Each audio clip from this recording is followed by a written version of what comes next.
وملائكته يصلون على النبي يا أيها الذين آمنوا صلوا عليه وسلموا تسليما اللهم صل.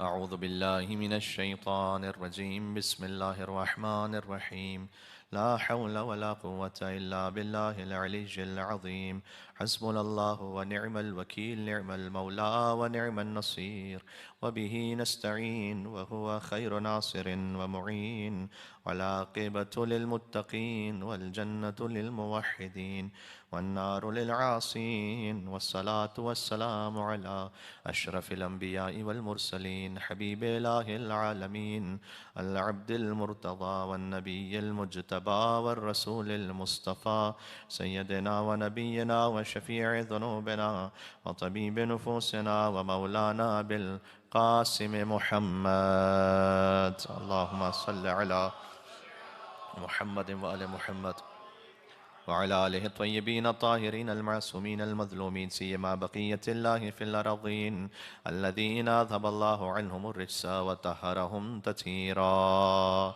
اللهم صل على محمد وآل محمد رحمة الله على محبيهم واللعنة الدائمة على أعدائهم أجمعين مجلس میں ثواب کے اضافے کے لیے اور شب جمعہ بھی ہے دعا امام زمان علیہ السلام بسم اللہ الرحمن الرحیم اللہم کن ولیک الحجة ابن الحسن صلواتک عليه وعلى آبائه في هذه الساعة وفي كل ساعة وليا وحافظا وقائدا وناصرا ودليلا وعينا حتى تسكنه أرضك طوعا وتمتعه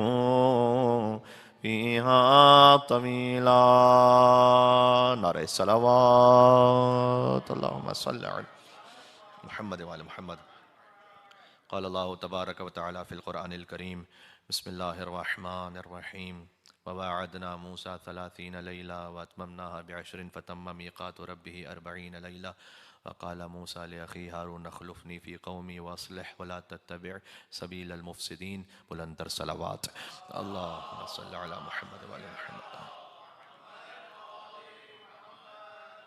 اسی شہر میں گزشتہ 2 شبوں سے ایک موضوع جاری تھا اور وہ گویا اتفاقیہ ایک موضوع خود بخود ایک مجلس میں بنا اور اس کے بعد سلسلہ ایک اور مجلس میں آگے بڑھ گیا اور ہم نے وہاں یہ وعدہ کیا کہ میں اسے یہاں تقریباً ایک حد تک تکمیل تک پہنچانے کی کوشش کروں گا وہ ہے معرفت حسین از طریق زیارت حسین اور اس کی ایک مختصر سی تمہید میں اس لیے آپ کی خدمت میں پیش کرنا چاہوں گا کہ آپ تسلسل میں آ سکیں اللہ سبحانہ وتعالیٰ نے جب اپنی معرفت کو فرض کیا ہے تو اس کا طریقہ امام حسین علیہ السلام نے فرمایا کہ معرفت و اہل کل زمان بے امامہم ہر انسان کا اپنے زمانے کے امام کو پہچان لینا ہی معرفت اللہ ہے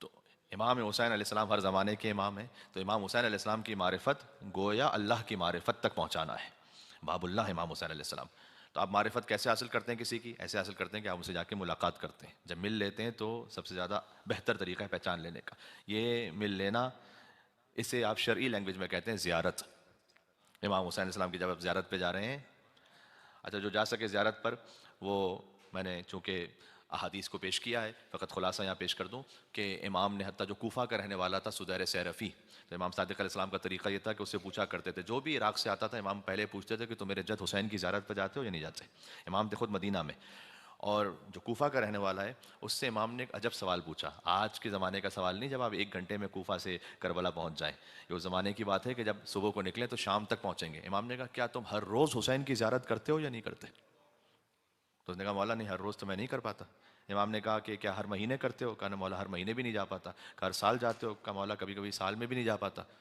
اور آپ اس زمانے کے معاملات کو دیکھیں تو اتنا آسان بھی نہیں تھا کہا مولا ہر سال نہیں جا پاتا امام نے کہا تو نے جفا کی ہے حسین ابن علی پر تو نے جفا کر دی حسین ابن علی پر اور اس کے بعد امام نے فرمایا کہ تم جاؤ حسین ابن علی کی زیارت پر روز زیارت کرو اور جمعے میں 5 مرتبہ کرو کہ مولا کیسے کریں، میں تو نہیں جا پاؤں گا بار بار۔ امام نے فرمایا کہ اپنے گھر کی چھت پہ جاؤ، زیر آسمان، اگر آپ زیر آسمان ٹھہرے کہ یہاں پر اگر چھت پہ آپ نہ جا سکیں تو زیر آسمان چلے جائیں، زیر آسمان جاؤ، داہنے دیکھو بہانے دیکھو، رائٹ اینڈ لیفٹ، اس کے بعد آسمان کی جانب دیکھو، پھر کربلا کا رخ کرو اور پھر کہو السلام علیکم یا ابا عبداللہ، السلام علیکم یا ابن رسول اللہ، السلام علیکم ورحمۃ اللہ وبرکاتہ۔ یہ 3 فقرے یہ سب کو یاد ہے، تو گویا تمہیں ایسا ثواب ملے گا جیسے تم قبر امام حسین کے سامنے کھڑے ہو کر زیارت کو پڑھ رہے ہو۔ تو اس کو اپنی زندگی میں آپ روٹین میں رکھیں، مل کے صلوات بھیجیں محمد و آل محمد علیہ السلام پر، اللہم صلی علی محمد و آل محمد۔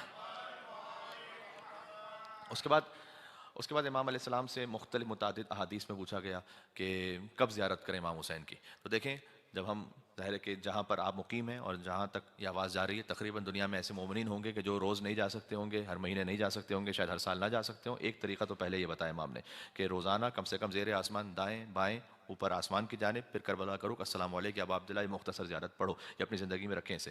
دوسرا یہ کہ امام سے جب پوچھا گیا کہ مولا اچھا کن کن وقتوں میں جائیں وہاں پر امام حسین کی زیارت کے لیے، فرمایا کہ فی کل وقت وحین، ہر وقت ہر زمانے میں۔ یعنی دیکھیں، نماز ہے ایک خاص وقت کے لیے، واجب روزہ ہے خاص وقت کے لیے، حج ہے خاص وقت میں، لیکن فرمایا فی کل وقت وحین، ہر وقت ہر زمانے میں پہنچو امام حسین کی زیارت پر، یعنی جتنا ہو سکے جاؤ، جتنا ہو سکے جاؤ، جتنا ہو سکے جاؤ۔ اس کے بعد مولا کو اور خاص اوقات ہیں، تو پھر ایک احادیث کا سلسلہ ہمارے پاس۔ امام نے ایک جملہ ارشاد فرمایا کہ ہر باشرف وقت کو زینت عطا کرو حسین کی زیارت سے، یعنی ہر مجلس کو زینت دو علی کے ذکر سے، ہر باشرف وقت کو زینت دو حسین کی زیارت سے۔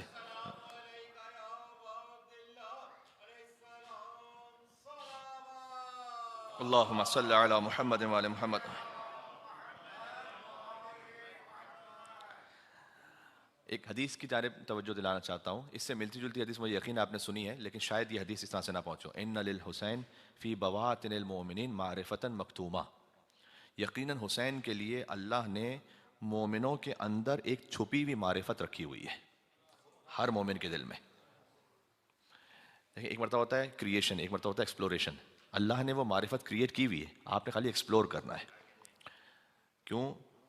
فرمایا کہ اللہ سبحانہ و تعالیٰ نے ہر مومن کے دل میں حسین کے لیے وہ گرمی رکھی جو کبھی ٹھنڈی نہیں ہوگی، اور ہر مومن کے وجود میں امام حسین علیہ السلام کے ایک معرفت مکتومہ، ایک چھپی ہوئی معرفت اللہ نے ان بلٹ رکھی ہوئی ہے، بائی ڈیفالٹ ہر مومن کے وجود میں معرفت مکتومہ، ایک چھپی ہوئی معرفت تو ہے۔ تو یہ ایک عظمت جو اب عبداللہ علیہ السلام کے لیے آپ اپنے وجود میں محسوس کرتے ہیں، یہ ایمان کی علامت ہے، ہر ایک کے دل میں نہیں ہے۔ امام حسین علیہ السلام سے انسپائر بہت سے لوگ ہوتے ہیں، امام حسین علیہ السلام سے محبت ہو سکتا ہے بہت سے لوگ یوں کرتے ہوں، امام حسین علیہ السلام کے غم میں بعض لوگ اور بھی رو لیتے ہیں، لیکن جو امام حسین علیہ السلام کے لیے ایک چھپی ہوئی معرفت، ایک خزانہ ہے، وہ آپ کے وجود میں اللہ سبحانہ و تعالیٰ نے رکھا ہے، سب کے وجود میں نہیں رکھا ہوا۔ یہ ایمان کی علامت ہے۔ ہو سکتا ہے کہ کوئی امام حسین السلام پر گریا کرے، لیکن ضروری نہیں ہے کہ جب بھی ہر محرم آئے گا تو وہ گریا کرے گا۔ بعض لوگ ہیں ایسے کہ رو لیں گے، ایک بار رو لیں گے، 2 بار رو لیں گے، ذکر سنا تو رو لیں گے، لیکن جیسے ہی آپ محرم کے چاند کی اطلاع پائیں اور فوراً آپ کی آنکھوں میں آنسو آئیں یا کم سے کم دل آپ کا مغموم ہو جائے، یہ ایمان کی علامت ہے۔ تو اس کا مطلب ہے کہ کسی کا جو خاص تعلق امام حسین علیہ السلام سے، وہ ایمان کی علامت ہے۔ اب باقی پھر امام نے کہا کہ جو باشرف اوقات ہیں ان میں خاص زینت دو ان وقتوں کو۔ اب آپ دیکھیں، اور میں اپنے آپ کے لیے کہہ رہا ہوں، اگر ہم نہ جا سکیں ہر باشرف وقت میں امام حسین کے روضے پر، تو ایک طریقہ آپ کو بتلا دیا کہ باقی مخصوص زیارتیں بھی آپ کو بتلائی گئی ہیں جو مفاتیح الجنان میں لکھی ہوئی ہیں۔ اس کا خلاصہ کیا ہے؟ ہر وہ دن جو اللہ کی خاص عبادت سے منسوب ہے اس میں امام حسین کی زیارت ہے، اور ہر وہ دن جو ہے امام حسین سے منسوب اس میں تو ہے امام حسین السلام کی زیارت۔ تو آپ اگر رجب المرجب سے شروع کیجئے تو ایک سلسلہ ہے پورا۔ مثلاً امام نے فرمایا یکم رجب المرجب کی شب خاص امام حسین کی زیارت کی تاکید ہے، پھر فرمایا 15 رجب المرجب کی شب یہ امام حسین کی زیارت ہے۔ یہ مخصوصیاں ہیں کہ جو کم معروف ہیں۔ 15 شعبان لوگ جانتے ہیں، عرفہ لوگ جانتے ہیں، شب 15 رجب خاص مخصوصی امام حسین علیہ السلام کی زیارت کی۔ اور آپ جب انشاءاللہ کبھی رجب میں تشریف لے جائیں کسی بھی امام کے حرم میں، تو ایک زیارت رجبیہ ہے، الحمدللہ الذی اشہدنا مشہد اولیائہ فی رجب، کہ حمد اس پروردگار کی کہ جس نے ہمیں دکھلا دیا اپنے اولیاء کا حرم رجب مرجب میں۔ یہاں سے زیارت شروع ہوتی ہے، الحمدللہ الذی اشہدنا مشہد اولیائہ فی رجب۔ پھر آگے ہے وعلی محمد المنتجب وعلی اوصیائہ الحجب، یہ پوری زیارت سانس ہے کہ حضور مکرم پر درود و سلام ہو کہ جو خاص انتخاب ہیں، اور ان اوصیاء پر سلام ہو الحجب کہ جنہیں تو نے خاص پردے میں رکھا ہوا ہے، یعنی جن کے فضائل ایسے خاص پردے میں ہیں کہ ہر ایک جانتا نہیں ہے، ان کی شناخت رکھتا نہیں ہے، لیکن جب رجب میں پہنچے تو اس زیارت کو پڑھیں جو تعلیم فردہ ہے امام علیہ الصلوۃ والسلام ہے۔ تو رجب المرجب کی ایک مخصوص زیارت ہے، رجب میں امام رضا علیہ السلام کی زیارت کی بھی خاص الخاص تاکید ہے۔ پھر شعبان المعظم میں ایک ہم اسلامک کیلنڈر کا میں آپ کو خالی تاریخیں بتلا دوں جو کہ ایک مجلس میں عرض کی گئی تھی، پھر میں اس موضوع سے آگے بڑھاؤں گا۔ 15 شعبان المعظم کے لیے مولا نے فرمایا کہ جو چاہتا ہے 1,24,000 انبیاء کی روحوں سے ہاتھ ملائے، اسے چاہیے کہ 15 شعبان امام حسین کے حرم میں پہنچے اور وہاں پر زیارت کرے امام حسین علیہ السلام کی۔ پھر رمضان المبارک کے لیے فرمایا کہ شب یکم رمضان، شب نیمہ رمضان، شب آخر رمضان، یعنی پورا رمضان امام حسین کی زیارت کے گرد گھوم رہا ہے گویا، احاطے میں لیا ہوا ہے۔ پھر شب 19 رمضان، شب 21 رمضان، شب 23 رمضان، پھر شب عید الفطر، روز عید الفطر، شب عرفہ، روز عرفہ، شب عید الاضحیٰ، روز عید الاضحیٰ، شب عاشور، روز عاشور، شب اربعین، روز اربعین۔ یہ وہ مخصوصیاں ہیں کہ جو امام حسین السلام کی زیارت کی ہے۔ یعنی کوئی دن، کوئی موقع، کوئی ایسا باشرف وقت رہ نہیں جاتا جب اللہ تعالیٰ نے نہ چاہو کہ تم حسین کے حرم میں پہنچو اور وہاں پہنچ کر زیارت کرو ابا عبداللہ الحسین علیہ السلام کی۔ محمد وعلی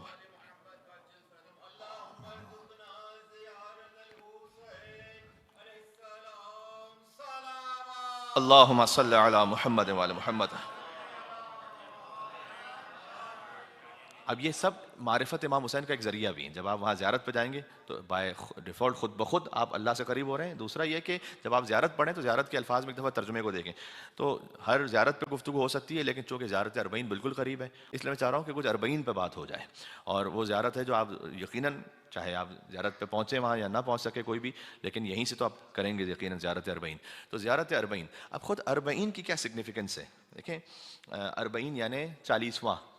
تو آج اگر فقط آپ اربعین کے حوالے سے ملاحظہ فرمائیے، امام حسین علیہ السلام کی زیارت اربعین سے ہٹ کے میں اربعین کی بات کر رہا ہوں، ویسے ہی خود اربعین 40 دنوں کی اہمیت۔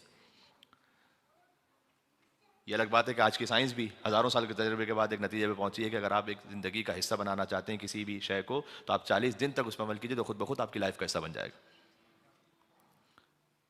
نماز فجر کے لیے کسی کو اٹھنے میں تکلیف ہے، 40 دن تک یہ کام کرے کہ رات میں جلدی سوئے، صبح اٹھ کے پڑھ لے، 40 دن کی زحمت ہے، 41ویں دن خود بخود اس کی زندگی کا حصہ ہوگا۔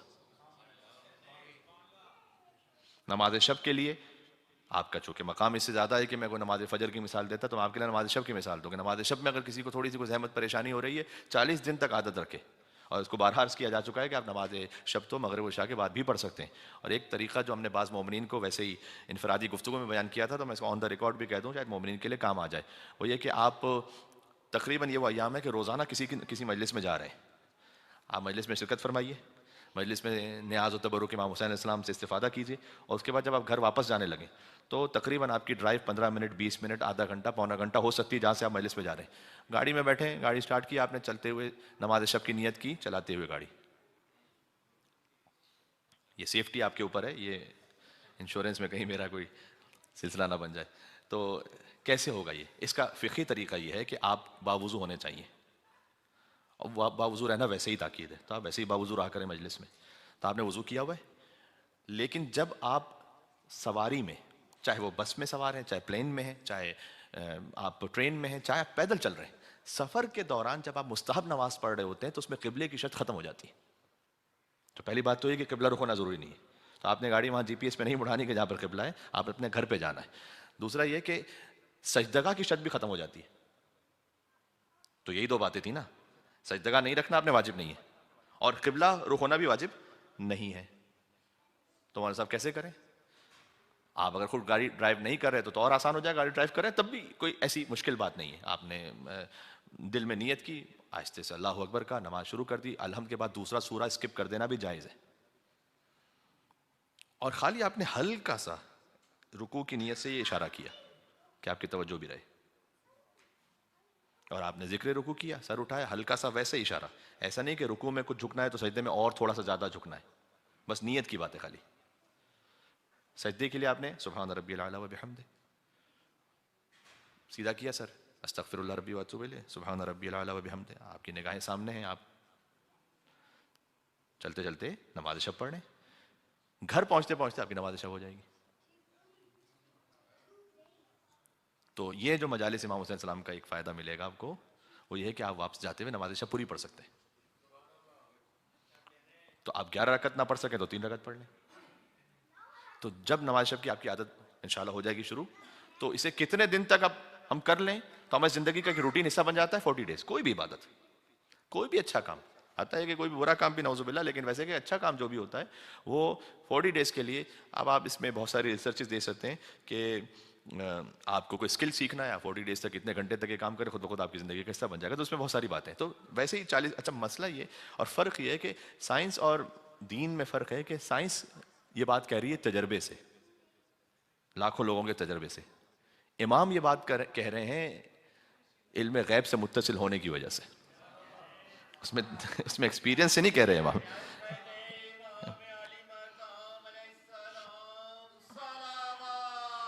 اللہم صلی علی محمد وعلی محمد. تو جو 40 دن کی بات ہے، حضرت آدم علیہ السلام کی توبہ 40 دن تک توبہ کرتے رہے، توبہ قبول نہیں ہو رہی تھی. اس کے بعد اللہ سبحانہ و تعالیٰ نے جبریل کے ذریعے سے وحی کی کہ آپ 40 دن سے توبہ کر رہے ہیں، اب آپ اس وسیلے سے توبہ کریں کہ الہی بحق محمد وانت المحمود وبحق علی وانت الاعلی وبحق فاطمہ وانت فاطر السماوات والارض وبحق الحسن وانت المحسن وبحق الحسین وانت قدیم الاحسان. اس وسیلے سے دعا کریں گے تو توبہ قبول ہوگی. تو خود آدم علیہ السلام کی توبہ بھی 40ویں دن کے بعد اللہ سبحانہ و تعالیٰ نے قبول فرمائی. اور حضرت یونس علیہ السلام کے لیے بھی جو مچھلی کے شکم میں گئے تو اس میں البتہ متعدد روایات ہیں. اس میں سے ایک روایت 40 دن کی بھی ہے کہ 40 دن تک مچھلی کے شکم میں رہو، کہتے رہے کہ لا الہ الا انت سبحانک انی کنت من الظالمین. اس میں میں آپ سے عرض کروں، شاید اللہ سبحانہ و تعالیٰ کا نظام یہ ہے کہ اللہ اگر آپ کو کسی امتحان میں ڈالتا ہے، کسی آزمائش میں ڈالتا ہے، آپ 40 دن تک مسلسل متوجہ رہیں اللہ سبحانہ و تعالیٰ کی بارگاہ میں اور یہ ذکر یونسیہ پڑھتے رہیں، لا الہ الا انت سبحانک انی کنت من الظالمین. بس 40 دن کی بات ہوتی ہے، اللہ سبحانہ و تعالیٰ اس آزمائش سے نکال دیتا ہے انسان کو. اس کی توجہ اللہ کی طرف رہنی چاہیے. ایک مرتبہ ہوتا ہے کہ جب کوئی مشکل، کوئی مصیبت، کوئی پریشانی آتی ہے تو وہ عذاب ہے یا آزمائش ہے. تو اس کے لیے جو احادیث میں ہمارے سامنے بیان کیا گیا کہ اگر اس مصیبت کے بعد انسان اللہ سے دور ہو جائے تو عذاب ہے، اللہ سے مزید قریب ہو جائے تو آزمائش تھی. بڑا سادہ سا قانون ہے. تو لا الہ الا انت سبحانک انی کنت من الظالمین حضرت یونس علیہ السلام کب کہہ رہے تھے؟ اگر وہ 40 دن کی روایت کو مانے. بہرحال یہ ذکر تو ہے حضرت یونس علیہ السلام کا 40 دن تھا یا 7 دن تھا یا مثلا 13 دن تھا یا 14 دن تھا، وہ اس میں اپنی تفصیل ہے، یا 4 ہفتے تھا. لیکن حضرت یونس علیہ السلام آپ تصور فرمائیے گا کہ کمپلیٹلی دنیا سے کٹ آف ہو گئے تھے. اس لیے کہ مچھلی کے شکم میں کچھ بھی نہیں کر سکتے، بالکل دنیا سے کٹ آف ہے. تو وہ اللہ سبحانہ و تعالیٰ کی بارگاہ میں یہ کہہ رہے تھے کہ پروردگار میں نے یہ زیادتی کی، میں نے ظلم کیا، میں ظلم کرنے والوں میں سے، لا الہ الا انت سبحانک انی کنت من الظالمین. جب آپ اسے وسیلہ بنا لیں گے اور اسے ذریعہ بنا لیں گے تو نتیجہ کیا نکلے گا؟ اللہ نے کیا کہا ہے؟ فاستجبنا لہ، بالآخر ہم نے یونس کی دعا کو سنا. ونجیناہ من الغم، غم سے نجات عطا کی. آگے ہے آپ کے لیے وَكَذَلِكَ نُنْجِي الْمُؤْمِنِينَ. خالی یونس کو نہیں نجات عطا کی، ہم مومنوں کو بھی ایسے ہی نجات عطا کیا کرتے ہیں. مل کے صلوات بھیجیں محمد و آل محمد علیہ السلام پر. اللہم صلی علی محمد و آل محمد. اس طرح سے حضرت موسیٰ علیہ السلام کے لیے تو بہت معروف آیت ہے جسے میں نے سنامہ کلام میں پڑھا، سورہ اعراف کی آیت جو ذی الحج کی جو 10 دنوں کی نماز ہے مغرب عشاء کے درمیان کی، اس میں یہ آیت پڑھی بھی جاتی ہے وَوَعَدْنَا مُوسَىٰ 30 لَيْلَةً. ہم نے موسیٰ علیہ السلام سے وعدہ کیا تھا 30 راتوں کا. حضرت موسیٰ علیہ السلام، اس سے پہلے کی آیت یہ ہے کہ موسیٰ علیہ السلام نجات دے چکے تھے اپنی قوم کو. دیکھیں بہت زیادہ امپورٹنٹ ہے اس کے بیک گراؤنڈ کو سمجھنا کہ موسیٰ علیہ السلام اپنی قوم کو فرعون سے نجات دے چکے ہیں، یعنی اب وہ فرعون غرق ہو گیا، ختم ہو گیا فرعون. اب حضرت موسیٰ علیہ السلام ہے اپنی قوم کے ساتھ. اللہ نے کہا آپ طور پہ تشریف لائیے. کتنے دن کے لیے؟ قوم کو کہہ کے کہتے ہیں کہ میں 30 دن بعد آؤں گا، کیونکہ اللہ سبحانہ و تعالیٰ سے وعدہ ہوا تھا 30 دنوں کا. وَوَعَدْنَا مُوسَىٰ 30 لَيْلَةً وَأَتْمَمْنَاهَا بِعَشْرٍ. اللہ نے 10 دن اضافہ کر دیا بنی اسرائیل کے امتحان کے لیے، غیبت کو طولانی کر دیا. بالفاظ دیگر غیبت کو طولانی کر دیا اللہ نے.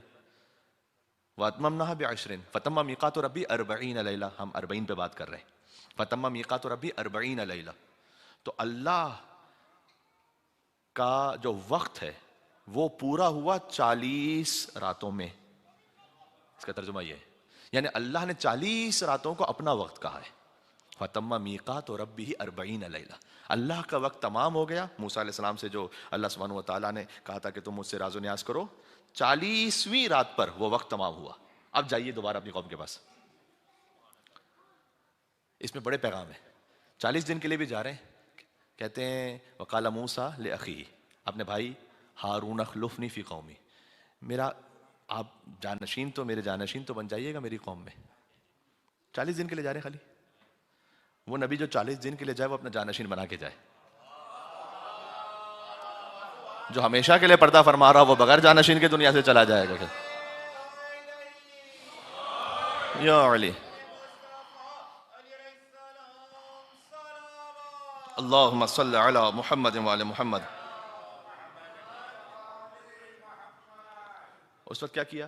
اس وقت سامری نے ایک گوسالہ بنایا سونے کا اور لوگ گوسالے کو پوجنے لگے. اچھا آپ سوچئے گا کہ حضرت موسیٰ علیہ السلام نے اتنے معجزات ابھی دکھلا دیے. وہ عصا پھینکتے تھے تو وہ اژدہا ہو گیا, اس نے جو ہے وہ فرعون کے دربار میں سارے سانپوں کو کھا لیا. اس کے بعد اتنا بڑا معجزہ دکھلایا تھا کہ اژدہا پھینکا تو سمندر بیچ میں سے پھٹ پڑا تھا. اس کے بعد ان کی قوم گزر گئی تھی, بعد میں فرعون اسی سمندر میں غرق ہو گیا. اتنا کچھ دکھلانے کے بعد بھی خالی سامری نے گوسالہ بنایا, اور وہ گوسالہ جو بنایا تھا وہ سونے کا تھا, اور لوگ انسپائر ہو گئے اور اس کی پوجا کرنے لگے. اس میں ایک بات خالی اور تھی, وہ یہ تھی کہ سامری ایک زمانے میں مطلب حکمت کے اعتبار سے مشہور تھا, اور اپنے اوراد و وظائف کے اعتبار سے تھا, اور کسی مقام پہ پہنچا ہوا تھا. تو اس نے دیکھا تھا کہ حضرت موسیٰ علیہ السلام کے پاس جب نبی آتے ہیں, جب کوئی فرشتہ آتا ہے وہی لے کے, تو فرشتے نے جس مقام پر قدم رکھا تھا وہ مقام اسے معلوم تھا. وہاں کی مٹی اٹھائی اس نے اور گوسالے میں ڈال دی, اور گوسالے سے آواز آنے لگی, اور لوگ گمراہ کہ یہ کیا ہو رہا ہے. کیونکہ وہ کہتے تھے کہ اے موسیٰ دکھلاؤ اللہ کو, اللہ نظر نہیں آ رہی, یہ نظر آ رہا ہے. تو گمراہ ہو گئے. حضرت موسیٰ علیہ السلام واپس آئے, دیکھا تو پوری قوم جو ہے گوسالہ پرست ہو گئی. غیبت طولانی ہو گئی, قوم گوسالہ پرست ہو گئی. یہ بڑا سخت امتحان ہے. اس کے بعد اللہ سبحانہ و تعالیٰ نے بنی اسرائیل سے یہ کہا تھا, میں واقعے کو اگر تفصیل میں جاؤں گا تو پھر پوری ایک مجلس پہ چاہیے, کہ جاؤ ایک ارض مقدس پر اور وہاں پہنچ کر اس خاص دروازے سے داخل ہو کر سجدہ کرو اور کہو حتہ حتہ حتہ, یعنی پروردگار معاف کر دے, پروردگار معاف کر دے, پروردگار معاف کر دے. وہاں پر بھی اس قوم کی پستی یہ تھی کہ وہاں پہنچ کر حتہ نہیں کہا, حنتا حنتا حنتا, یعنی گندم گندم گندم, دولت چاہیے دولت چاہیے دولت چاہیے. تو اس کی سزا کیا دی؟ اللہ نے قرآن میں لکھا ہے 40 سالوں تک بھٹکا کے رکھا اللہ نے. اب اپنا وطن ملتا نہیں تھا, یہاں بھی 40 ہے. اس سے ایک لطیف استخراج یہ ہو سکتا ہے, اللہ امتحان لیتا ہے تو 40 دن کا لیتا ہے, سزا دیتا ہے تو 40 سال کی دیتا ہے. یہ اللہ کی ایک رحمت ہے. امتحان دے گا 40 دن کا, سزا دے گا 40 سال. 40 سال تک گھومتے رہے, حتہ نہیں کہہ رہے تھے. امیر المومنین قائد الغر المحجلین نے فرمایا انا باب حتۃ فی ہذہ الامہ, اس امت کے لیے لفظ حتہ میں ہوں. مجھے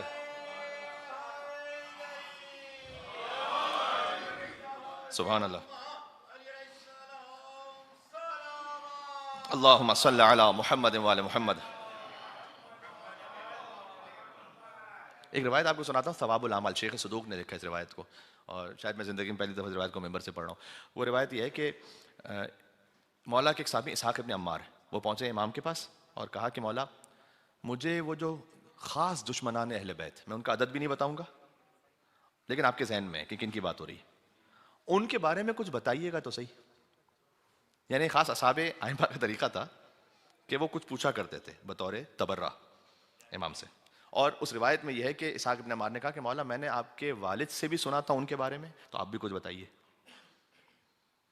تو امام علیہ السلام نے کہا کہ وہ دین اسلام پر نہیں تھے, یا یہودیت کی طرف, یا نصرانیت کی طرف, یا مجوسیت کی طرف.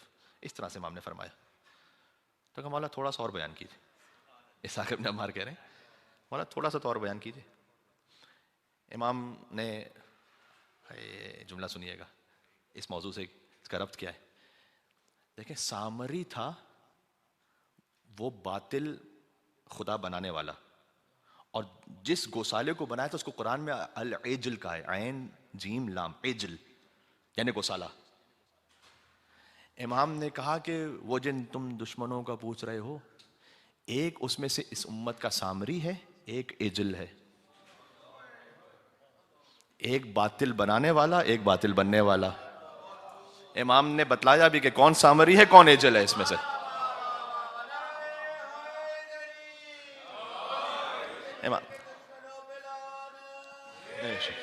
امام نے فرمایا کہ خدا لعنت کرے اس امت کے سامری اور عجل پر, یعنی اس امت کا بھی ایک سامری ہے جو رسول اللہ کے پردہ فرما جانے کے بعد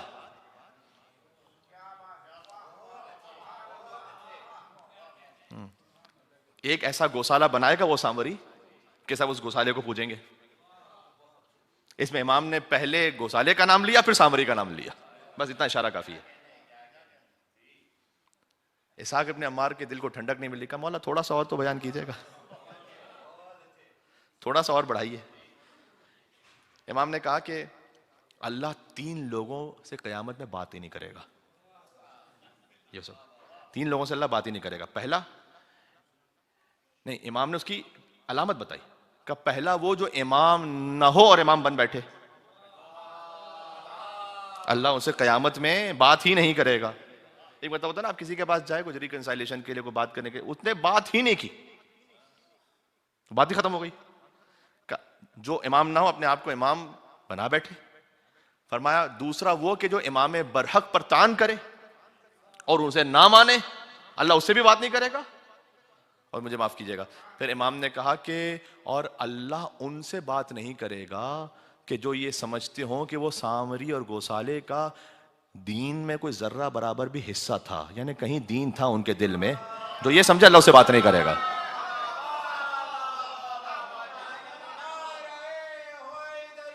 یا علی،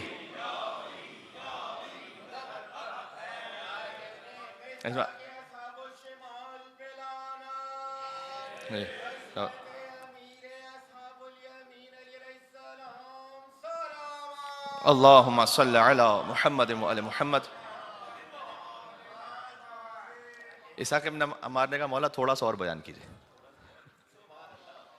امام نے کہا سنو، جہنم میں ایک وادی ہے جس کا نام ہے سقر،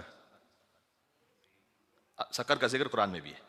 امام نے کہا جہنم میں ایک وادی جس کا نام ہے سقر، وہ وادی ایسی عذاب میں شدید ہے، امام نے فرمایا کہ اس میں بو، اس میں تعفن اور اس کی حدت اتنی زیادہ ہے کہ اہل جہنم جو خود عذاب میں وہ بھی پناہ مانگتے ہیں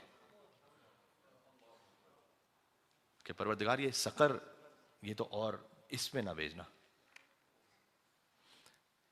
سقر میں ایک پہاڑ ہے کہ جو اتنا بدبودار ہے اور اتنا تعفن والا ہے کہ اہل سقر اس پہاڑ سے پناہ مانگتے ہیں، یعنی انہیں سقر پھر آسان لگتا ہے۔ اللہ اکبر، اس پہاڑ کے مقابلے پر اس پہاڑ میں ایک درہ ہے، وہ درہ اتنا عذاب والا ہے اور تعفن آمیز ہے کہ پہاڑ والے اس درے سے پناہ مانگتے ہیں۔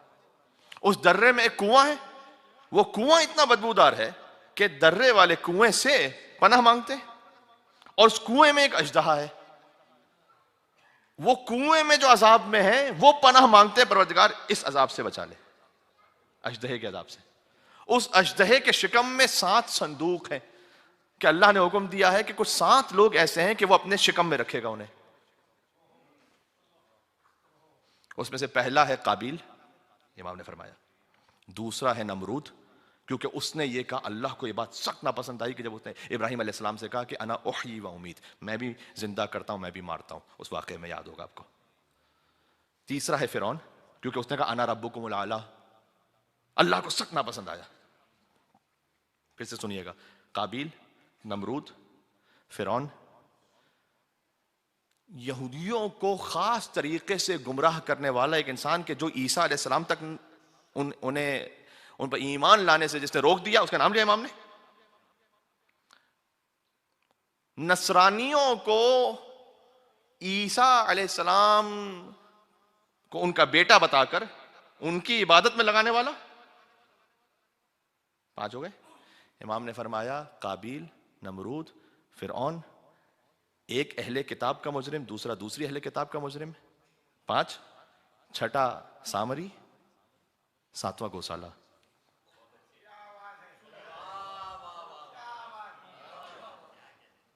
اور پھر امام علیہ السلام نے کچھ آیتوں کو پڑھ کے روایت تمام ہوئی۔ ساری بات کہاں سے نکلی تھی؟ حضرت موسیٰ علیہ السلام 40 دن کے لے گئے۔ 40 دن کی اہمیت سمجھ میں آ رہی ہے؟ 40 دن میں ہدایت گمراہی الگ ہو جاتی ہے۔ 40 دن میں قوم مومن سے کافر بھی بن سکتی ہے، کافر سے مومن بھی بن سکتی ہے نا۔ اچھا، پھر میں تو خالی 40 کی بات کر رہا تھا، 40 کے عدد کی۔ اذا مات المومن، مومن جب مر جائے اس کے جنازے پر 40 مومنا، 40 مومنین کہہ دیں کہ اللہم انا لا نعلم منہ الا خیرا، اللہ کہتا ہے کہ بس میں نے ان کی گواہیوں کو قبول کر لیا، اب اس عذاب دینے کی ضرورت نہیں ہے۔ پھر فرمایا حدیث کو آپ محسوس کر پائے کہ پروردگار ہم اس کے بارے میں خیر کے سوا کچھ نہیں جانتے، وہ 40 کی گواہی کو اللہ قبول کر لیتا ہے. یہ مشہور حدیث ہے. من حفظ من امتی، جو میری امت میں سے یاد کر لے 40 حدیثاً، 40 حدیثیں، اللہ سبحانہ وتعالیٰ اسے قیامت کے دن بعث فقیہا عالما، بطور فقیہ اور عالم اٹھائے گا. اس لیے ہمارے کم سے کم تقریباً 70 علماء ہیں جنہوں نے 40 حدیث پر 40 حدیثاً کتاب لکھی. بعض کی کتابیں ہم تک پہنچی، بعض کتابیں ہم تک نہیں پہنچی، لیکن یہ کتابیں لکھی گئیں. تو 40 حدیثیں اس لیے وہ لکھتے تھے کیونکہ 40 حدیثوں کو یاد کرنے کی طاقت. تو آپ 40 حدیثیں آپ کی زندگی میں، اس میں کوئی ایسا نہیں کہا امام علیہ السلام نے کہ وہ حدیثیں ایسی ہوں کہ جو بڑی مشکل ہو، سخت ہوں، جو 2 صفحے کی ہوں. نہیں، 40 حدیثیں، اس میں سے تقریباً 10-15 تو آپ کو ویسے یاد ہوں گی. من کنت مولا فحاضر مولا، آپ کو یاد ہے نہیں؟ حدیث ہے یہ حدیث ہے نا. حسین منی وانا من حسین، یاد ہے نا آپ کو؟ یہ حدیث ہے. فاطمہ تو بزت منی، حدیث ہے. الحسن والحسین سید شباب الجنہ. ایک آپ لسٹ بنائیے اپنے پاس اور دیکھیے گا آپ کو کتنی حدیثیں یاد ہیں. لکھیں لکھیں لکھیں لکھیں لکھیں لکھیں. ہر مومن کو کم سے کم 8 10 12 حدیثیں تو ویسے یاد ہوں گی. اس کے بعد وہ مختصر حدیثوں کو دیکھیں اور کچھ حدیثوں کو پڑھتے رہیں روزانہ. نفس کی اصلاح بھی رہے گی، حدیث یاد ہو جائے گی. جب حدیث یاد ہو جائے گی، 40 حدیثیں جس کو یاد ہو جائیں گی، اللہ قیامت میں اسے فقیہ کے طور پر اٹھائے گا، ہے نا. پھر فرمایا جب کسی جگہ پر 40 مومنین جمع ہو جائیں، ماشاءاللہ یہاں پر جس طرح سے 40 مومنین کم سے کم جمع ہوں، اللہ دعا کو قبول کر لیتا ہے. 40 دن فجر کے بعد دعا عہد پڑھنے کی تاکید ہے اگر امام زمان علیہ السلام کے لشکر میں شامل ہونا چاہتے ہیں. امام کے ظہور کے وقت ان کا سن مبارک 40 برس کا ہوگا. 40 برس کے وہ نظر آ رہے ہوں گے. اور پھر امام حسن عسکری اسلام نے فرمایا کہ مومن کی 5 علامتیں: بسم اللہ الرحمن الرحیم کو نماز میں بلند آواز سے پڑھنا، 51 رکعت نماز پڑھنا، ہاتھ میں عقیق کی انگوٹھی پہننا، سامنے سجدگاہ پر سجدہ کرنا، اور زیارت الاربعین، 40ویں دن حسین کی زیارت کرنا. یہ 40 کا عدد آپ ذہن میں رکھیے گا. 1,24,000 انبیاء اور 14 معصومین، ان تمام حجتوں میں حسین کے علاوہ کوئی ہے نہیں کہ جس کا 40واں ایسے ہو کہ جس کی زیارت مستحب ہو. آپ ذرا غور فرمائیے گا، فقط امام حسین علیہ السلام اور کوئی نہیں. اللہم صلی علی محمد وعلی محمد. آج کی زندگی کا خلاصہ یہ ہوا کہ اگر ہم اپنی زندگیوں میں تھوڑا سا استقامت دکھا سکیں اور کوئی بھی نیک عمل، کوئی ایک ایسا اچھا کام آپ 40 دن تک اس کو انجام دیجئے، وہ آپ کی زندگی میں حصہ بن جائے گا. اور یہ لوگوں کے تجربات سے ثابت ہے، اس میں کسی اور بات کی ضرورت بھی نہیں ہے، کسی وضاحت کی. ٹھیک ہے، تو میں چاہتا یہ تھا کہ تھوڑا سا زیارت اربعین پر بھی بات ہو، لیکن اچھا خاصا وقت بھی گزر گیا. آج اربعین کی اہمیت پر، 40 کے عدد کی اہمیت پر بات ہو گئی. السلام علی ولی اللہ و حبیب. اس سے بھی ایک بات کہہ دوں، امام نے جو زیارت اربعین سکھلائی ہے وہ کس صحابی کو سکھلائی ہے؟ صفوان ابن مہران جمال کو سکھائی امام نے. خود جس صحابی کو سکھلائی ہے اس سے بھی سمجھ میں آتا ہے کہ اس زیارت کی اہمیت اور اس زیارت کی عظمت کیا ہے. امام ہر ایک کو ہر تحفہ نہیں دیتے تھے. صفوان ابن مہران جمال کون ہے؟ جمال جیسے تمار، کھجور بیچنے والے. جمال یعنی اونٹ کرائے پہ دینے والے. آج جیسے رینٹ کار کا بزنس ہوتا ہے نا، ویسے ان کا بزنس تھا، بہت بڑا تھا، بہت سارے اونٹ تھے.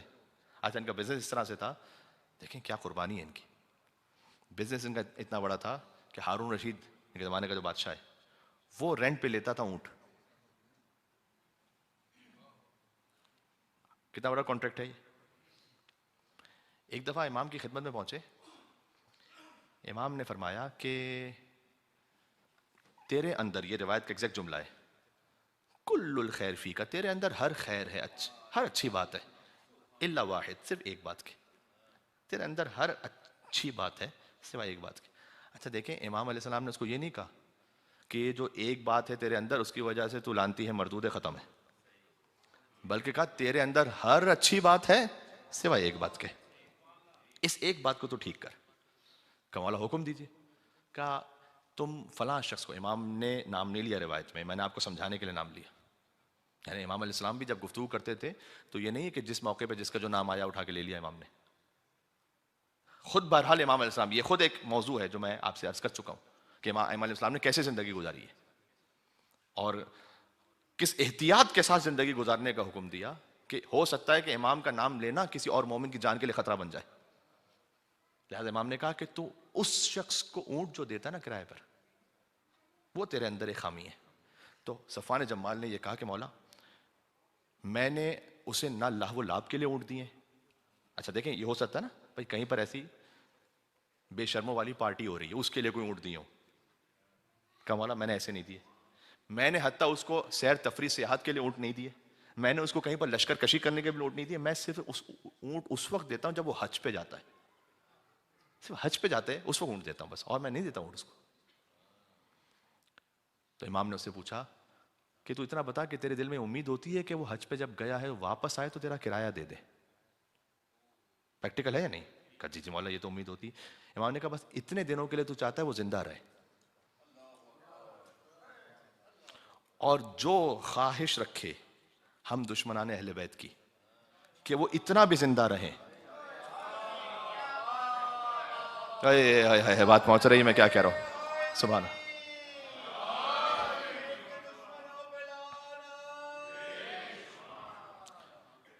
کیونکہ تیرے دل میں اتنی خواہش ہوتی کہ وہ اتنا زندہ رہے کہ تاکہ میرا کرایہ مجھے مل جائے، تو ان کے ساتھ شریک ہو جائے گا، یہ امام نے فرمایا. اس لیے یہ ایک مشکل ہے تیرے اندر. امام کے کہنے کا طریقہ دیکھیے، پہلے فرمایا تیرے اندر ہر خیر ہے.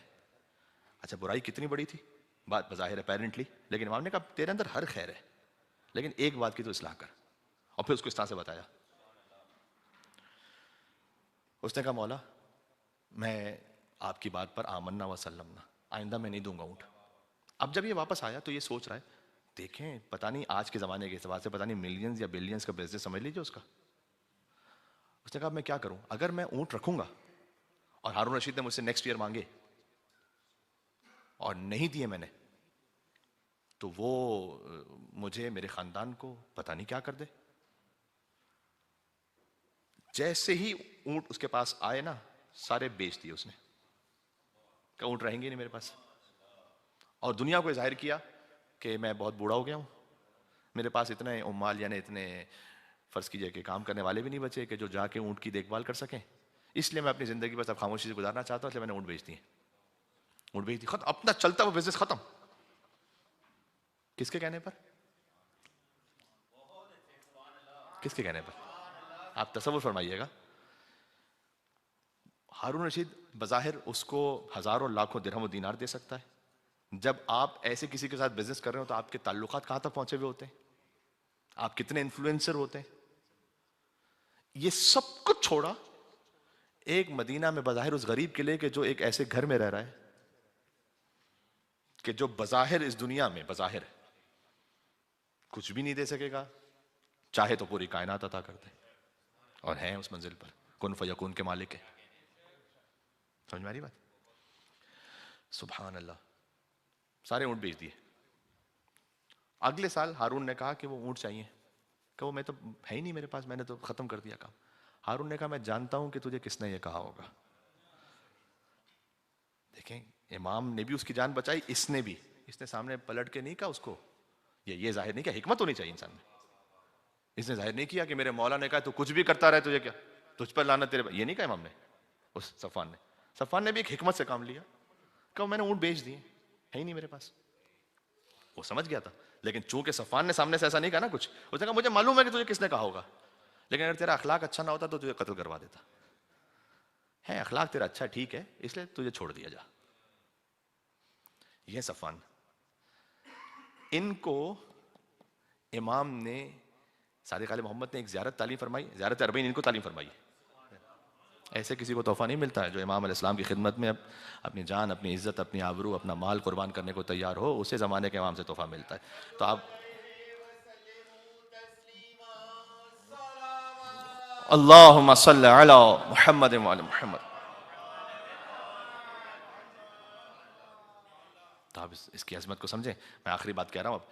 امام علیہ السلام نے چونکہ اس مقام پر ہیں صفوان، لہٰذا انہیں وہ زیارت بھی تعلیم فرمائی کہ جب تم امیر المومنین کے حرم میں جاؤ تو ایک خاص ادب جو مولا علی کی زیارت کے لیے اور ایک روایت میں امام حسین کی زیارت کے لیے بھی، کوئی آپ تمام ائمہ کی زیارت کر سکتے ہیں، اور یہ آلریڈی مومنین کرتے ہیں. ہمارے بزرگوں سے جو ہم تک ادب پہنچا وہ کتنا بہترین ادب ہے، شاید ہمیں معلوم نہ ہو کہ روایت کا حصہ ہے.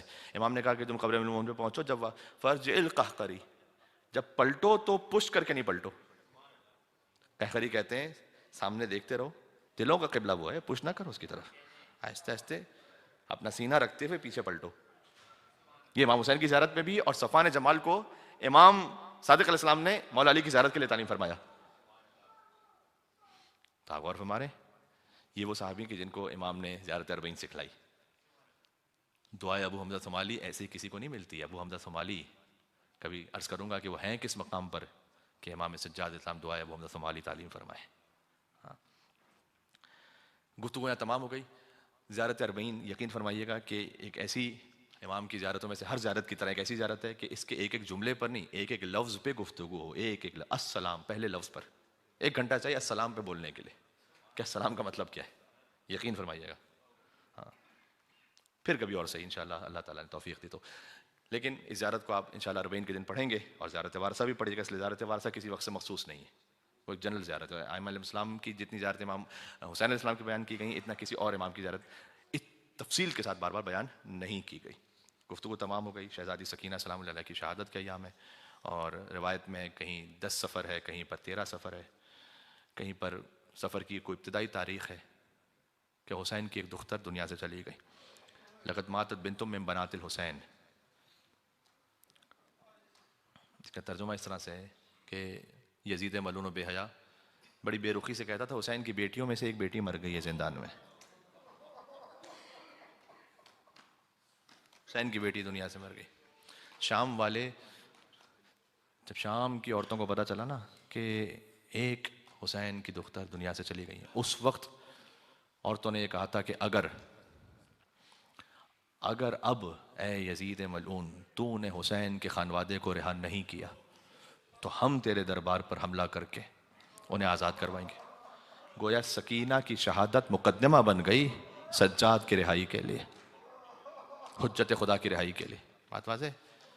لہٰذا بی بی سکینہ سلام اللہ علیہا کا اتنا عظیم الشان جہاد ہے کہ اہل بیت بظاہر شام سے اس وقت تک رہا ہی نہ ہو پاتے، لیکن بی بی سکینہ سلام اللہ علیہا کی وہ شہادت تھی. اور میں نے کل ایک مقام پر مجلس پڑھتے ہوئے حضرت انیس رحمۃ اللہ علیہ کے مرثیے کے کچھ بند پڑھے تھے. میں نے وعدہ یہ کیا تھا کہ آج میں مرزا دبیر رحمۃ اللہ علیہ کے مرثیے کے کچھ بند پڑھوں شہزادی سکینہ سلام اللہ علیہ کے لیے. حضرت انیس کا بھی طریقہ تھا کہ جب بھی وہ کوئی سلام لکھتے تھے تو کم سے کم ایک شعر بی بی سکینہ سلام اللہ علیہ کی عظمت پہ کہتے تھے. اور مرزا دبیر رحمۃ اللہ علیہ کا بھی 2 مرثیے بڑے اہم ہیں شہزادی کے لیے جو مرزا دبیر نے کہیں. ایک تو یہ کہ جب داغ بے کسی نہ سکینہ اٹھا سکے، اور دوسرا مرثیہ ہے جب غل ہوا چراغ حرم قید شام میں. یہ دونوں مرثیے دبیر نے لکھے، اور دونوں مرثیوں کی خاصیت یہ ہے کہ جب داغ بے کسی نہ سکینہ اٹھا سکی یہ قبل شہادت ہے سکینہ کا مرثیہ، جب غل ہوا چراغ حرم قید شام میں یہ بعد شہادت ہے بی بی سکینہ سلام اللہ علیہ کا مرثیہ. جب داغ بے کسی نہ سکینہ اٹھا سکی اور درد دل نہ خوف کے مارے سنا سکی. بی بی نے سنایا کس کو کہ ان پہ کیا گزر گئی، لیکن ایک اتنا قیامت کا مصرع ہے یہاں پر، جب داغ بے کسی نہ سکینہ اٹھا سکی اور درد دل نہ خوف کے مارے سنا سکی، کھائے تماچے شمر کے جب تک کہ کھا سکی. کھائے تماچے شمر کھائے تماچے شمر کے جب تک کہ کھا سکی، سنکم تھا دکھ بہت تھے نہ برداشت لا سکی. روئی تو ظالموں نے جفا بے شمار کی، آخر یہ جبر دیکھ کے موت اختیار کی. جبر اختیار کا بھی پورا فلسفہ اس میں موجود ہے. آخر یہ جبر دیکھ کے موت اختیار کی، کیا لفظ لکھا ہے. بی بی سکینہ سلام اللہ علیہ نے گویا خود موت اختیار کی قضاء الہی سے. پھر مختلف حالتوں کو لکھا. بی بی سکینہ سلام اللہ کن کیفیتوں سے گزریں اس پورے دربار شام کے سفر میں، زندان شام میں. جب پیاس لگتی رو کے چچا کو پکارتی.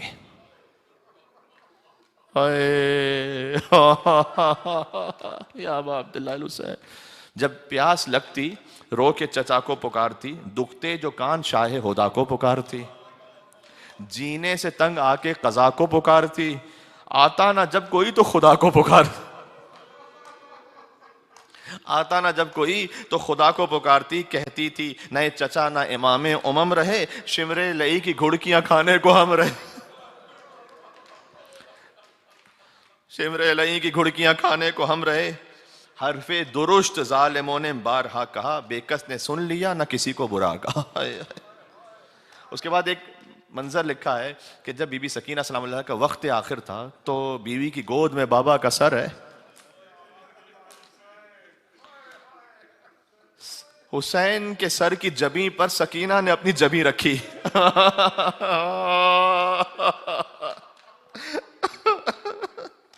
لکھتے ہیں سر کی جبیں پہ اپنی جبیں دھر کے رہ گئی.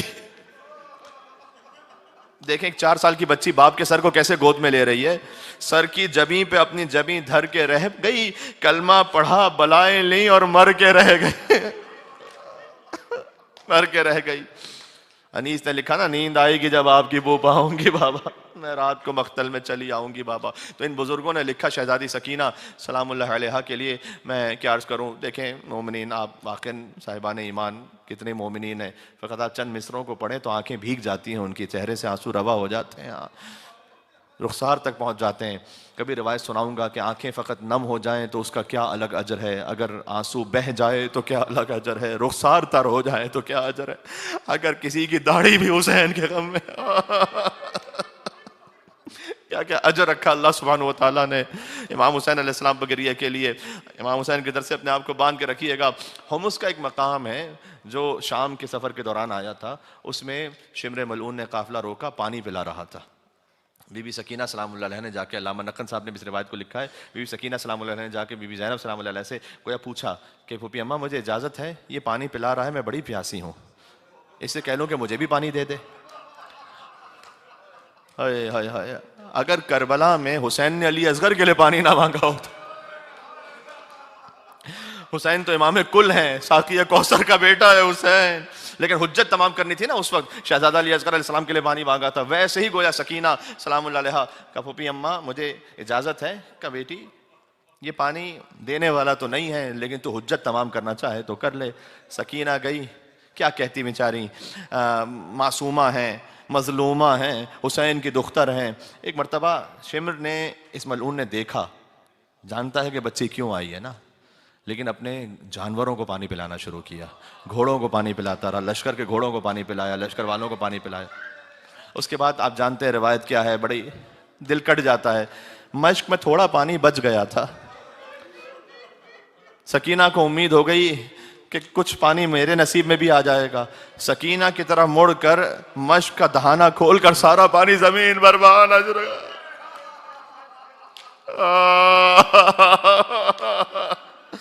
سکینہ نے گویا فرات کا رخ کر کے کہا ہوگا چچا آپ چلے گئے، سکینہ کو پانی پلانے والا کوئی نہ بچا چچا۔ یہ سفر کی رودات کا ایک واقعہ ہے اور ایک روایت ہے مصائب کی۔ اس کے بعد بی بی، بس آخری جملہ کہتا ہوں، جب پہنچی وہاں پر زندان شام میں، صبح ہے تو گریا، رات ہے تو گریا، یزید ملعون نے کہا کہ کوئی بچی کو چپ کروائے، میری نیند یا اللہ۔ سپاہیوں نے کہا ہم نہیں چپ کروا سکتے، جتنے بھی تماچے مارے ہیں یہ اور بابا کا نام لے کے روتی ہے۔ ایک طریقہ ہی اپنے بابا کو بڑی یاد کرتی ہے، اگر اس کے بابا کا کٹا ہوا سر بھجوا دیا جائے۔ میں سوچتا ہوں کتنے بڑے مصائب ہیں یہ، کسی بچی کے لیے اس کے غموں کی دوا یہ بنے کہ باپ کا کٹا ہوا سر پہنچے اس عزیزوں شاید یہاں شب 10 صفر المظفر ہے کہ جس پہ گفتگو ہو رہی ہے، تو یہ بی بی سکینہ کی شہادت کی ایک روایت ہے، ذرا تصور فرمائیے گا کہ ایک روایت کے حساب سے اب شب شہادت بی بی سکینہ سلام اللہ علیہا اس گفتگو کو سن رہے ہیں۔ جب امام حسین علیہ السلام کا سر ایک تشت میں آ رہا تھا، کہا پھوپھی اماں مجھے کھانے اور پانی کی طلب نہیں ہے، مجھے بابا چاہیے بس۔ اللہ اکبر، حسین کی خوشبو آنے لگی ایک مقام سے، جیسے ہی تشت سے کپڑا ہٹا حسین کا سر نظر آیا، ہر بی بی اپنے مقام سے کھڑی ہوئی، صلی اللہ علیہ یا ابا عبداللہ، السلام علیکہ یا ابن رسول اللہ۔ سکینہ نے آگے بڑھ کر باپ کا سر گود میں لیا، بوسے لینے لگی۔ علماء کہتے ہیں آج منظر بدلا ہوا ہے، ساری زندگی ہمیشہ حسین نے چوما تھا سکینہ کو، آج سکینہ چوم رہی تھی اپنے بابا کو۔ وہاں پر ایک مرثیہ لکھا ہے، من الذی قطع وریدک، کہ بابا یہ گردن کی رگیں آپ کی کس نے کاٹ دی بابا؟ من الذی خضب شیبتک بدماء، بابا آپ کی داڑھی کو خون سے رنگین کس نے کر دیا؟ یہ کہتے کہتے سکینہ کی سسکیاں بننے لگیں اور آواز تھم گئی۔ ارے باپ کا سر آیا ہے تو اور گریہ کرنا چاہیے تھا، یہ آواز تھمتی کیوں جا رہی ہے؟ مولا زین العابدین سید الساجدین آگے بڑھے، خدا کسی بھائی کو یہ منظر نہ دکھائے، ایک مرتبہ سکینہ کو ہلایا، وہ بھی اماں شہزادی زینب سے کہا انا للہ وَإِنَّا إِلَيْهِ رَاجِعُونَ، وہ بھی اماں۔ ایک جملہ مجھے کہنے کی اجازت دیں کہ یہاں مصائب میں ختم کر دیتا۔ ایک روایت ہے اور وہ روایت ہے سید ابراہیم دمشقی کی، یہ روایت میں نے بی بی سکینہ سلام اللہ علیہ کے حرم میں خود وہاں ممبر پر بی بی سکینہ کے حرم میں پڑھی تھی. اور جب میں نے اس روایت کو پڑھا تو میں تو اردو زبان میں مجلس پڑھ رہا تھا. حرم کے خادم جو عرب تھے انہوں نے آ کر مجھ سے کچھ خاص بی بی سکینہ سلام اللہ علیہ کے روضے اور ان کے ذریعے ان کی قبر کے ہدیے مجھے دیے. اور کہا میں خاص آپ کو اس لیے دے رہا ہوں کہ یہ روایت بہت کم پڑھی جاتی ہے یہاں پر. انہوں نے کہا کہ عربوں کو بھی کم معلوم ہے, حتیٰ اوروں کو بھی کم معلوم ہے. تو مجھے آپ سے جب میں نے اس روایت کو سنا اور مجھے سمجھ میں آیا کہ آپ کیا کہہ رہے ہیں, کچھ مجھے سمجھ میں آیا, تو میں خاص بی بی سکینہ کے حرم کا اور زری کا ہدیہ لایا ہوں آپ کے لیے, اور وہ میرے پاس محفوظ ہے. وہ روایت پتہ ہے کیا ہے؟ یہ ہے 167 سال پہلے کا واقعہ, تقریباً 166 ایئرز اگو, 1280 ہجری. 1280 ہجری میں سید ابراہیم دمشقی, نجیب الطرفین سید, خالص سادات گھرانہ, ان کی 3 بیٹیاں تھیں. پہلی بڑی بیٹی نے خواب دیکھا کہ حضرت رقیہ سلام اللہ علیہ, جنہیں ہم سکینہ سلام اللہ علیہ کہتے ہیں, وہ خواب میں آئی ہیں پہلی بیٹی کے, اور کہہ رہی ہیں کہ تو اپنے باپ سے کہہ کہ وہ والی شہر سے یہ کہیں کہ میری قبر میں پانی رس رس کر آ رہا ہے.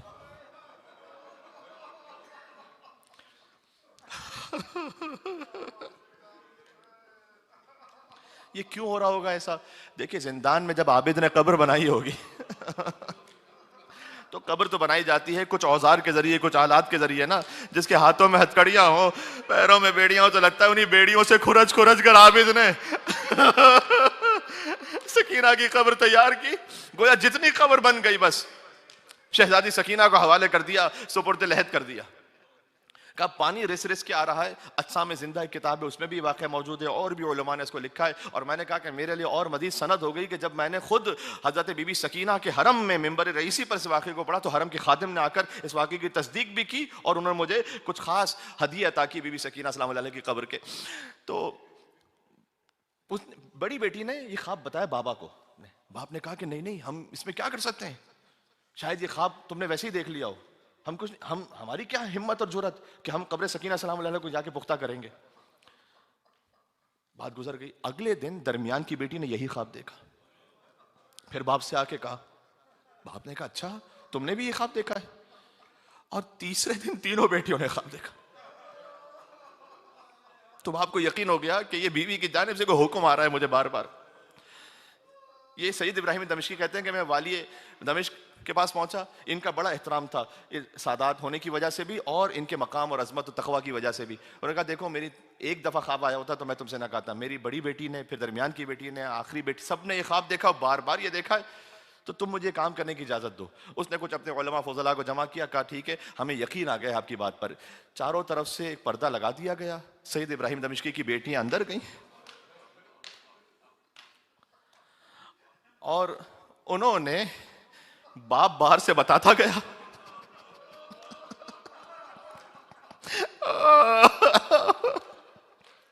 اور وہ قبر کو پختہ کرتی گئی, قبر کو پختہ کرتی گئی.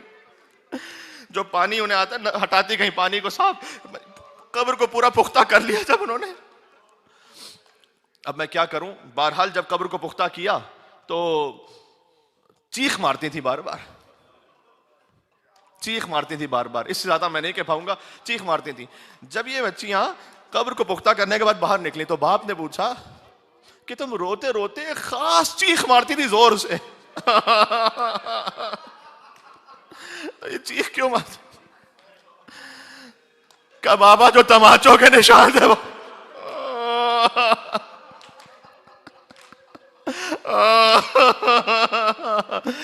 بابا جو قبر کی کیفیت ہے بابا, جو صدیوں بعد کوئی مومن دیکھے تو اس سے برداشت نہ ہو سکے. اللہ جانے عابد بیمار نے کیسے, اللہ جانے شریکت الحسین معظمہ بی بی شہزادی زینب سلام اللہ علیہ نے کیسے دیکھا, اور آخری جملہ اللہ جانے حسین کے کٹے سر نے کیسے دیکھا کہ سکینہ کو صلی اللہ علیہ یا ابا عبداللہ المظلوم الشهيد يا ابن رسول الله يا حجة الله على خلق يا سيدنا ومولانا إنا توجهنا واستشفعنا وتوسلنا بك إلى الله وقدمنا بين يدي حاجاتنا. نام بی بی سکینہ بریا وجيها عند الله اشفع لنا عند الله. يا حسين يا حسين